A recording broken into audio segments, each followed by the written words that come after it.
Hey everybody, welcome to this week's episode of the Stellaris Mod Spotlight series, a weekly series that takes a look at the best, highest rated, and most interesting mods on the Steam Workshop. I am Sir Tristan. First off, let me apologize to everyone for not uploading as much content the last few days as I normally do. I'm still shaking off a bit of a cold, so I didn't really feel like doing any videos this week, but I knew there was no way I could miss a Mod Spotlight video. Don't worry about me though, I just took a big hit of NyQuil, so I am ready to go. Unfortunately, it is the drowsy kind, so I'll try my best to stay awake and keep the mods coming. Producers, cue up that intro.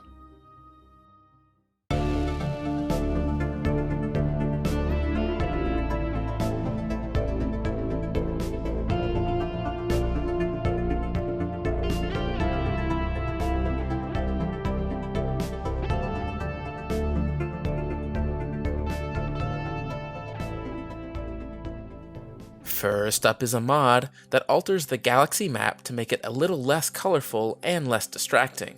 The mod Subdued Borders by Evil Victor modifies the color overlay of each empire so they are more transparent, and by bringing the brightness down to a subtle level and making the borders brighter, each empire is still easily visible without covering up your entire screen in brightly colored gross blobs. There's also a no-fill version of the mod called No-Fill Borders. This version removes the fill completely, so only the border is left, but I personally think this makes empires too hard to see. After reviewing these two mods, I can tell you that it does have problems with gray or black colored empires, and on any empire that's located near the bright orange galactic center. This mod may not be for everyone, but it can go a long way to help reduce the visual clutter on the galaxy map. The next mod is a great combat overhaul mod that addresses both ship balance and readability during combat, as well as overall game balance and flow. As I've said before, combat in Stellaris can be a bit tough to watch. It's hard to know exactly what's going on, and there's always so much clutter on the screen when two large forces attack each other. The mod Improved Space Battles by Ankane improves this in several ways. The mod is split into two downloads, one for balance changes and one for graphic changes, so make sure you grab them both. The graphic overhaul makes battles look much cleaner by making different weapons more distinct and visually appealing. For example, projectiles travel slower and can actually be seen when fired. Missile and strike craft trails are smaller so they don't get in the way anymore, and laser weapons last longer when fired so they look more like a beam and less like a pulse. There's a lot more changes to the graphics of the weapons, but overall, I think this mod makes combat between large groups so nice and easy to understand. The balance overhaul part of this mod works by slowing combat down and forcing ships to stay farther apart and grouped together better. This makes telling the two sides apart easy, especially when combined with the graphic overhaul. This part of the mod also rebalances large parts of the game, altering Titan-class ships, AI combat personalities, Swarm and ED invaders, and a lot more. There's actually a giant change list of all the changes for this mod, and they span the entire game start to finish, so I recommend reading them all to understand exactly what's being changed.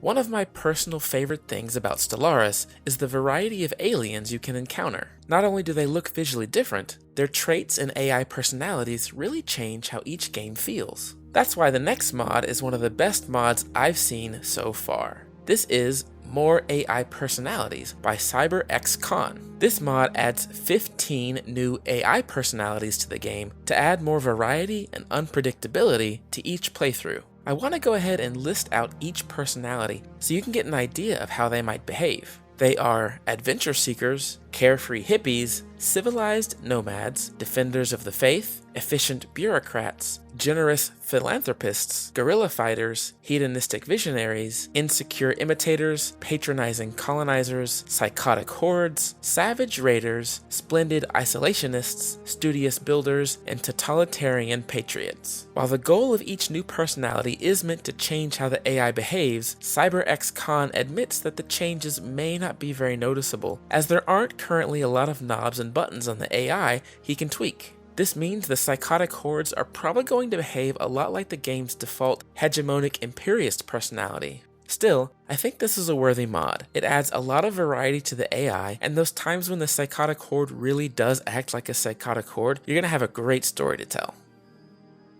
Next up is actually a group of mods by a modder we've covered before on the show, who's well known for making mods that give players access to content that's already in the game. This is Pirate Ship Types by Delincius. Pirate Ship Types adds a new type of, well, ship type for players to choose when building a new race.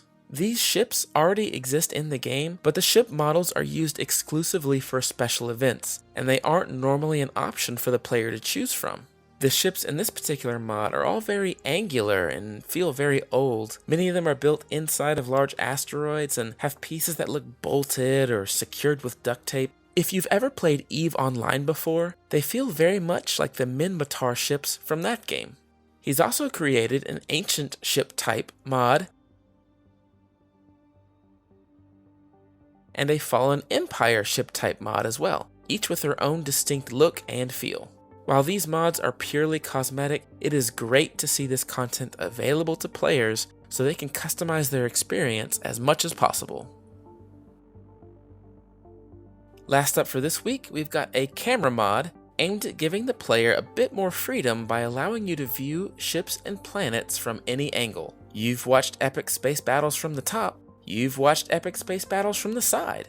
Now, with the mod More Camera Control by Crouching Lemur, you can watch epic space battles from the bottom.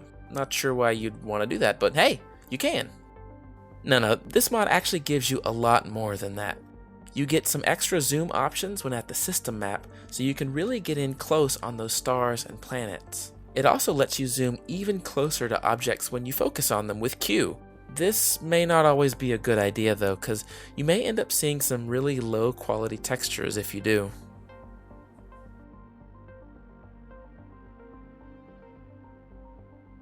And that'll just about do it for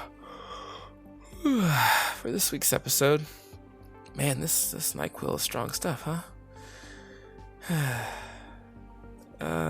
Make sure you subscribe to see lots of Stellaris content each week, and check back next Wednesday for more mods or something. Thank you guys for so much for joining me, and I will see you next time.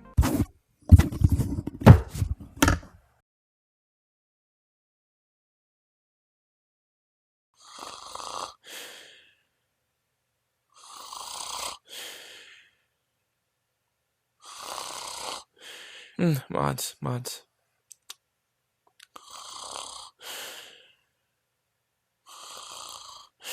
I love Stellaris.